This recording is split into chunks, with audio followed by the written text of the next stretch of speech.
जय सिया राम। नीलांबुज श्यामल कोमलांगम सीता समारोपित वाम भागम पाणौ महासायक चारु चापं नमामि रामं रघुवंशनाथम। कर्पूर गौरं करुणावतारं संसार सारं भुजगेन्द्रहारं सदा वसन्तं हृदयारविन्दे भवं भवानी तैतं नमामि। मनोजवं मारुततुल्यवेगं जितेन्द्रियं बुद्धिमतां वरिष्ठं वातात्मजं वानरयूथमुख्यं श्रीरामदूतं शरणं प्रपद्ये। वन्दे गुरुपदकंज कृपा सिंधु नररूप हरि महामोह तम पुंज जासु वचन रविकर निकर। जय सिया राम। मानसामृत के इस अगले भाग में आपका फिर से स्वागत, फिर से जय सिया राम। पिछले पाठ में हमने अयोध्या कांड के दोहा संख्या 215 तक का पाठ किया। भरत जी भरद्वाज मुनि से कह रहे हैं कि आप सब कुछ जानने वाले हैं, सर्वज्ञ हैं। ये तीर्थराज है, यहां पर सौगंध, सच्ची सौगंध खाने से भी बड़ी हानि होती है। श्री राम अंतर्यामी है। यहां पर अगर कुछ मैं बना के कहूं, कुछ गलत कहूं, अपने मन से कहूं, बनावटी बातें कहूं, तो इससे के समान पाप और नीचता कोई नहीं होगी। मुझे माता के करनी का कोई उसकी सोच नहीं। दुनिया मुझे नीच समझे इस बात का भी दुख नहीं है। मेरा परलोक बिगड़ जाए उसका भी मुझे डर नहीं। पिताजी के मरण का भी मुझे बहुत ज्यादा शोक नहीं है, क्योंकि उनके सुंदर, पुण्य और सुजस पूरे विश्व में विख्यात हैं, जिन्होंने राम लक्ष्मण को जैसे पुत्र पाए और श्री राम के विरह में अपने क्षणभंगुर शरीर का त्याग करके परम धाम को प्राप्त किया। पिताजी के पर शोक करना, सोच करना व्यर्थ। सबसे बड़ा दुख का कारण यही है कि श्री सीता राम लक्ष्मण बिना जूतियों के मुनि वेश बनाए वन वन फिर रहे हैं। वे बलकर वस्त्र पहनते हैं, फलों का भोजन करते हैं, पृथ्वी पर कुशा और पत्ते बिछाकर सोते हैं, वृक्षों के नीचे निवास करते हैं, सर्दी गर्मी और बरसात सहते हैं। इसी दुख से मेरी छाती निरंतर जलती रहती है। न दिन में भूख लगती है, न रात को नींद आती है। मुझे ये सब मेरी माता ने जो ये बुरा साज किया और पूरे जगत को 12 बांट करके नष्ट कर डाला, यह कुयोग श्री राम जी के अयोध्या लौट आने पर ही मिट सकती है, और तभी यह अयोध्या बसेगी, दूसरे किसी उपाय से नहीं। भरत जी के वचन सुनकर मुनि ने सुख पाया और हर प्रकार से उनकी प्रशंसा करते हुए बोले कि हे तात, चिंता मत करो, श्री रामचंद्र जी के चरणों का दर्शन करते ही सारा दुख मिट जाएगा।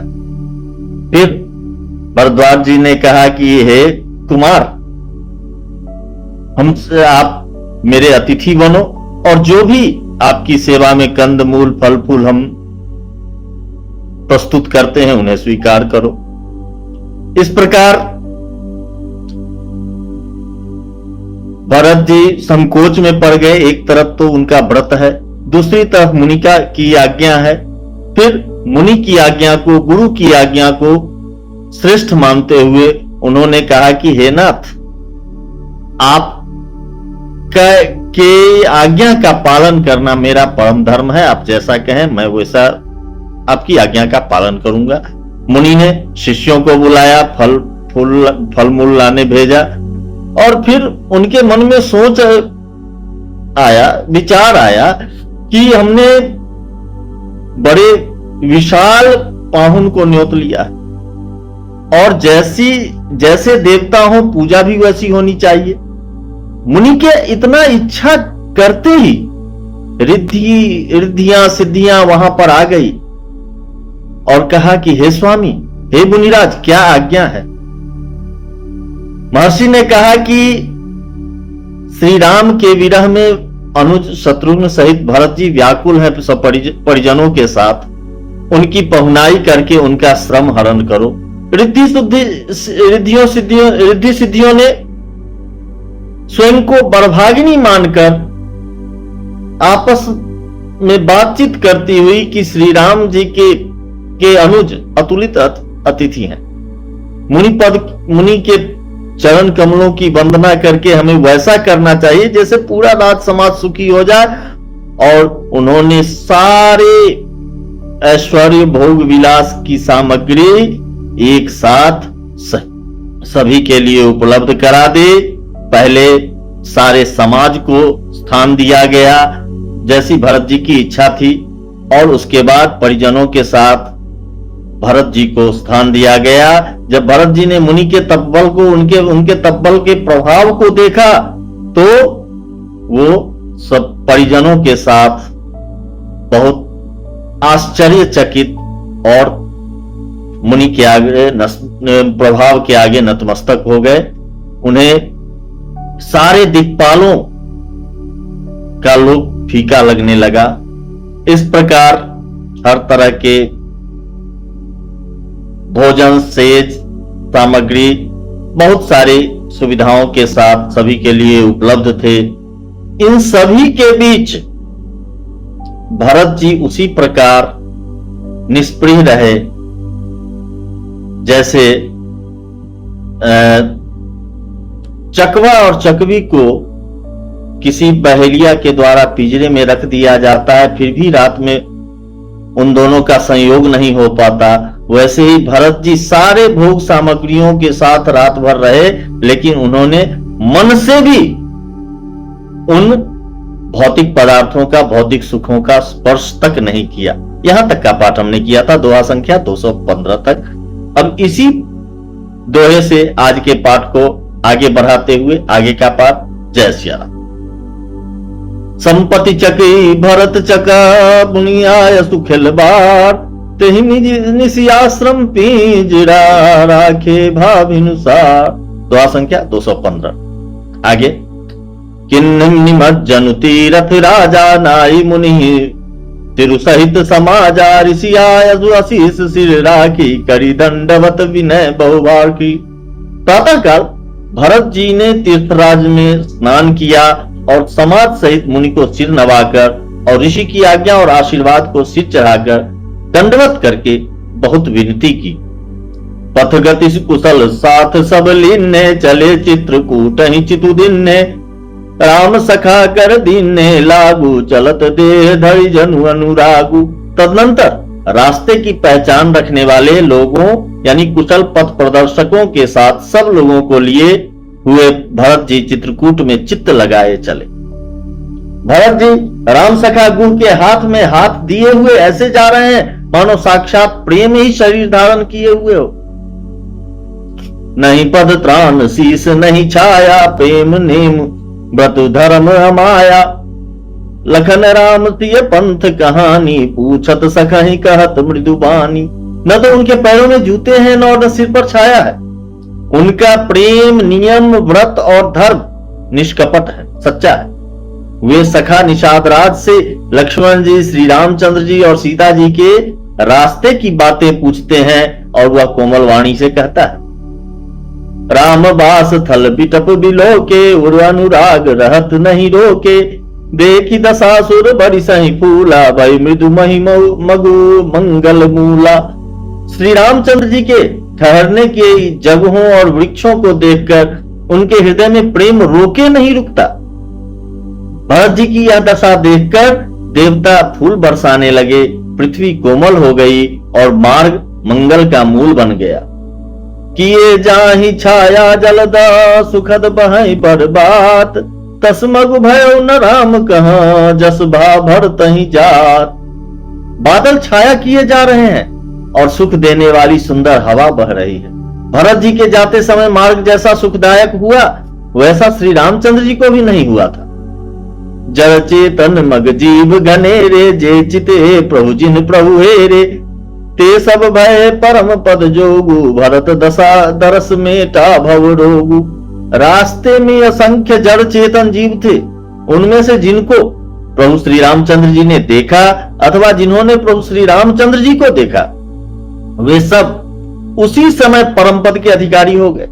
परंतु अब भरत जी के दर्शन ने तो उनका भव रूपी रोग ही मिटा दिया, जन्म मरण रूपी रोग ही मिटा दिया। श्री राम दर्शन से तो वे परम पद के अधिकारी ही हुए थे, परंतु भरत दर्शन से उन्हें वह परम पद प्राप्त हो गया। यह बड़ी बात भरत कही नाही, सुमिरत जिनहि राम मन माही। बारक राम कहत जग जेऊ, होत तरन तारन नर तेऊ। भरत जी के लिए यह कोई बड़ी बात नहीं है, जिन्हें श्री राम जी स्वयं अपने मन में स्मरण करते रहते हैं। जगत में जो भी मनुष्य एक बार राम कह लेते हैं, वे भी तरने तारने वाले हो जाते हैं। भरतु राम प्रिय पुनि लघु भ्राता, कस न होई मघु मंगल दाता। सिद्ध साधु मुनि बर अस कहीं, भरत ही निरखी हर सुही लही। फिर भरत जी तो श्री रामचंद्र जी के प्यारे और उनके छोटे भाई ठहरे, तब भला उनके लिए मार्ग मंगलदायक सुखदायक कैसे न हो। सिद्ध साधु और श्रेष्ठ मुनि ऐसा कह रहे हैं और भरत जी को देखकर हृदय में हर्ष लाभ करते हैं। देखी प्रभाव सुरेश ही सोचू, जग भल कर भल ही पोच कह पोचू। गुरुसन कहु करिय प्रभु सोई, राम ही भरत ही भेंट न होई। भरत जी के इस प्रेम के प्रभाव को देखकर देवराज इंद्र को सोच हो गया कि कहीं इनके लिए इनके प्रेमवश श्री राम जी लौट न जाए और हमारा काम बना बनाया काम न बिगड़ जाए। संसार भले के लिए भला और बुरे के लिए बुरा है। मनुष्य जैसा स्वयं होता है, जगत उसे वैसा ही दिखता है। उसने गुरु बृहस्पति जी से कहा, हे प्रभु, वही उपाय कीजिए जिससे श्री रामचंद्र जी और भरत जी की भेंट ही न हो। राम सकोची प्रेम बसा, भरत सपेम पयोधि।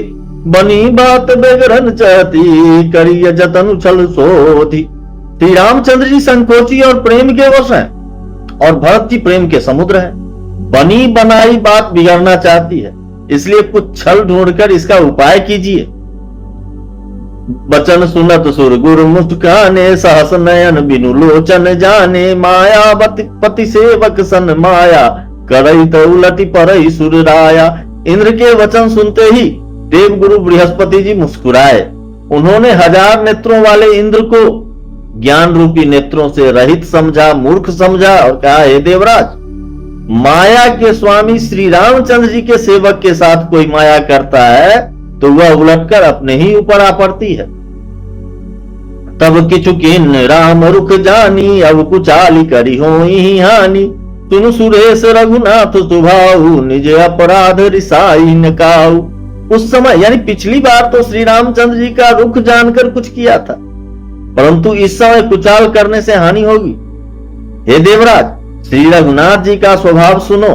वे अपने प्रति किए हुए अपराध से कभी रुष्ट नहीं होते। जो अपराध भरत भगत कर करई, राम रोष पावक सो जरई। लोकहु वेद विदित इतिहासा, यह महिमा जानहि दुर्वासा। पर जो कोई उनके भक्त का अपराध करता है, वह श्री राम जी की क्रोधाग्नि में जल जाता है। लोक और वेद दोनों में इतिहास प्रसिद्ध है, कथा प्रसिद्ध है। इस महिमा को दुर्वासा जी जानते हैं। भरत सरिस को राम सनेही, जगु जप राम राम जप जेही। और सारा जगत श्री राम को जपता है। वे श्री राम जी जिनको जपते हैं, उन भरत जी के समान श्री रामचंद्र जी का प्रेमी कौन होगा। मनहु नानी अमरपति, रघुवर भगत अकाजु। अजसु लोक पर लोक दुखा, दिन दिन शोक समाज। हे देवराज, रघुकुल श्रेष्ठ श्री रामचंद्र जी के भक्त का काम बिगाड़ने की बात मन में भी न लाइए। ऐसा करने से लोक में अपयश और परलोक में दुख होगा, और शोक का सामान दिनों दिन बढ़ता ही चला जाएगा। सुनु सुरेश उपदेश हमारा, राम ही सेवक परम प्यारा। मानत सुख सेवक सेवकाई, सेवक बैर बैरु अधिकाई। हे देवराज, हमारा उपदेश सुनो। श्री राम जी को अपना सेवक परम प्रिय है। वे अपने सेवक की सेवा से सुख मानते हैं और सेवक के साथ वैर करने से बड़ा भारी वैर मानते हैं। यद्यपि सम नहीं राग न रोषु, गहहि न पाप पून गुण दोषु, कर्म प्रधान विश्व करी राखा, जो जस करई सो तस फल चाखा। यद्यपि वे सम है, उनमें न राग है न रोष है, और वे किसी का पाप पुण्य और गुण दोष भी ग्रहण नहीं करते हैं, किसी का पाप पुण्य और गुण दोष ही ग्रहण करते हैं। उन्होंने विश्व में कर्म को ही प्रधान कर रखा है, जो जैसा करता है वो वैसा ही फल भोगता है। तदपि करहि सम विषम आहारा, भगत अभगत हृदय अनुसारा, अगुण अलेप अमान एक रस, राम सगुण भय भगत प्रेम बस। तथापि वे भक्त और अभक्त के हृदय के अनुसार सम और विषम व्यवहार करते हैं, भक्त को प्रेम से गले लगाते हैं और अभक्त को मारकर तार देते हैं।